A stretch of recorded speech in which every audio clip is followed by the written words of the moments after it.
bonsoir et bienvenue. Très rapidement, le Massa, c'est plus de 250 représentations, 89 groupes venus de 51 pays et la volonté de mettre en avant les arts. J'ai envie de vous demander, par rapport aux précédentes éditions, qu'est-ce que cela change cette année dans l'organisation de l'événement ? Alors, merci de me recevoir. Peut-être première chose, c'est plutôt 300 spectacles en une semaine, ce qui est beaucoup. Ce qui va changer en 2026, c'est d'abord la thématique. Nous souhaitons que le Massa soit en résonance avec donc, les enjeux contemporains de notre région. Donc, la thématique de 2026, c'est les arts du spectacle, outils d'intégration économique et sociale. Et donc, nous allons organiser dans ce cadre-là un gros colloque international qui va rassembler des universités, des politiques, des décideurs, mais aussi des artistes pour venir donc aborder cette thématique.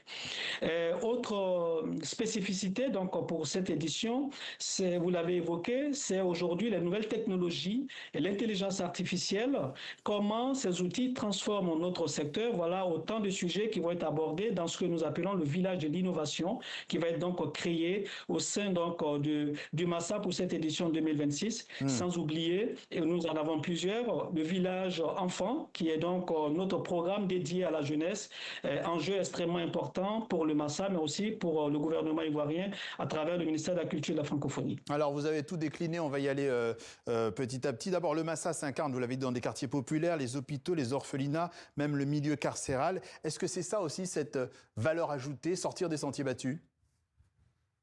Absolument, le Massa se veut un événement inclusif. Autant nous mettons l'accent sur...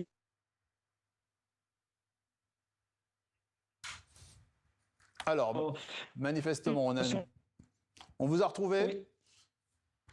Est-ce qu'on vous a retrouvé ? Voilà, alors, on vous écoute, pardonnez-nous.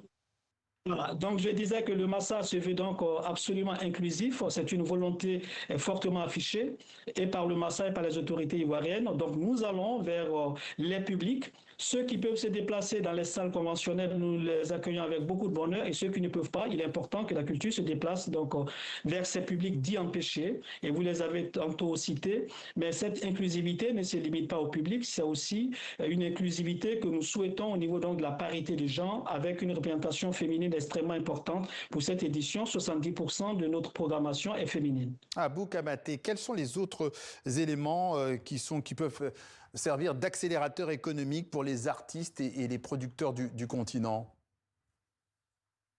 Vous savez, pour une accélération économique, il faut d'abord une structuration. Et qui parle de structuration parle également de formation. Donc le Massa est fortement engagé, même dans les années interbiennales, là où nous parle l'événement, à organiser donc des formations, des renforcements des compétences. Nous organisons pas simplement pour les artistes, nous le faisons pour tout le corps écosystème, pour tout l'écosystème, qui gravite autour des industries culturelles. Et c'est quelque chose d'extrêmement important pour que nous transformions notre potentiel en économie et surtout faire de la culture un outil de développement de nos pays. Alors 51 pays présents, j'ai bien compté, le Maroc comme invité d'honneur et le Brésil en invité spécial. À quelle logique obéit ces deux choix portés sur des pays a priori très différents ?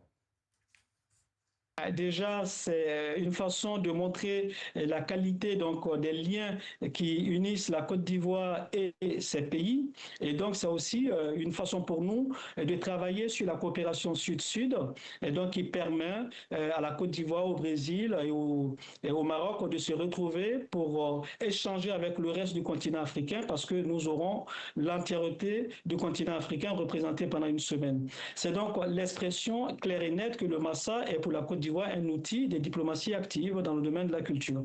Le Massa des écoles, vous l'avez un peu évoqué, il prend de l'ampleur, un chapitre plus spécifique. Alors, expliquez-nous plus précisément de quoi s'agit-il et quel est l'objectif ?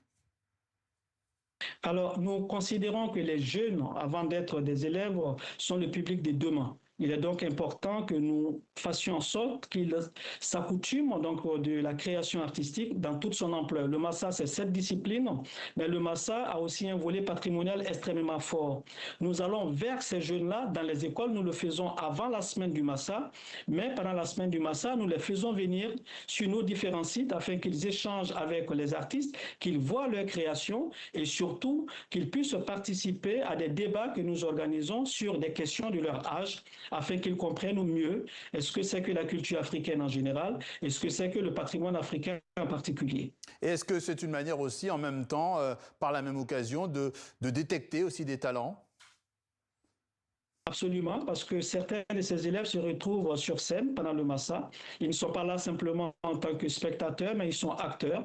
Et donc la jeunesse, dans toute son ampleur, les enfants, les jeunes sont vraiment au cœur de notre stratégie. Et vous verrez aussi que la programmation du Massa, cette année comme en 2024, fait la part belle aux jeunes, aux artistes émergents, puisque nous avons des scènes comme le Massa Zone Street, qui permet donc à ces jeunes artistes de s'exprimer, de rencontrer un marché et pourquoi pas de pouvoir vivre dignement de leur passion, parce qu'au départ c'est une passion, et de pouvoir vivre donc dignement de leur passion quand ils grandissent dans les conditions les meilleures, et c'est ces conditions que la Côte d'Ivoire met à leur disposition. Et le Massa des écoles, on devrait en reparler pendant la semaine dans le journal Afrique. L'événement Massa, le marché des arts du spectacle d'Abidjan, il démarre demain le 11 avril jusqu'au 18 à Abidjan, donc avec un concert gratuit en clôture de Tikenja Fakoli, hein, c'est ça, hein?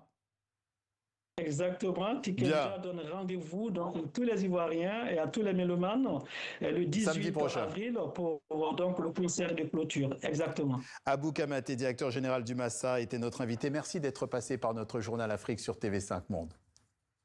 Merci à vous.